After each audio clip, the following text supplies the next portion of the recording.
Magandang gabi po ulit sa inyong lahat mga kanegosyante. Share ko lang po ulit sa inyong mga kanegosyante. Ngayon nga po ay Sabado. At kakauwi ko lang rin po galing sa pagtitinda sa Tagaytay. At kanina nga po ay inaayos ko na po ang aking mga assignment. Kaya ngayon po ay busy ako sa pagtulong kila Mami at Daddy sa pagre-repack ng aking special pulburon. Kasi po, ang dami na pong umu-order sa akin nationwide. Thank you po, Papa God. Thank you po, Papa Jesus.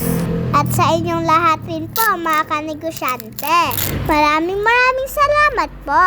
Alam nyo po, mga kanegosyante, wala na po akong time para mag-cellphone. Dahil busy po ako lagi sa pagpapalago ng aking negosyo. Kasi po, kahit bata pa lang po ako, ay talagang mataas ang pangarap ko. Gusto ko po talagang maging isang tapat na abogado paglaki ko. Kasi po, gusto ko pong ipagtanggol ang mga taong inaapi na walang alam sa batas. Kaya sana po mga kanegosyante, patuloy niyo po akong suportahan. Baka po dumating ang araw, maging kliyente ko po kayo. Ito lang po ang pangako ko sa inyo mga kanegosyante. Basta po may picture tayo na bumili po kayo sa akin ng pulburon. Promise po, hindi ko na po kayo sisingilan ng lawyer's fee. Maraming salamat po sa inyong mga kanegosyante. God bless po! Batang negosyante, magandang gabi. Hello po sir, magandang gabi rin po. Stock mo to lahat? Apo sir.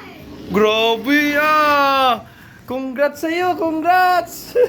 Ang dami ng order sa'yo, nationwide na. Oo nga po sir eh. Negosyante, ikaw talaga nagre-repa ka. Opo sir, pero po kanina sir, katulong ko po sila Mami at Daddy. Oh, grabe oh. Kakamangha naman yung stocks mo. Ang dami ah. Oh. Itong mga nakabag na to, order na to sa'yo? Papa. Ba, ayan mga ka-idol ko, mayroon na siyang mga nakabag oh. Oo. Meron pa po sir ng ibang pulburon. Doon sa box? Papa. Oh. Oh, invite mo yung mga follower mo na umorder na rin sa'yo. Order na po kayo ng aking special pulburon kapag di po masarap walang bayad. Yeah, galing ah.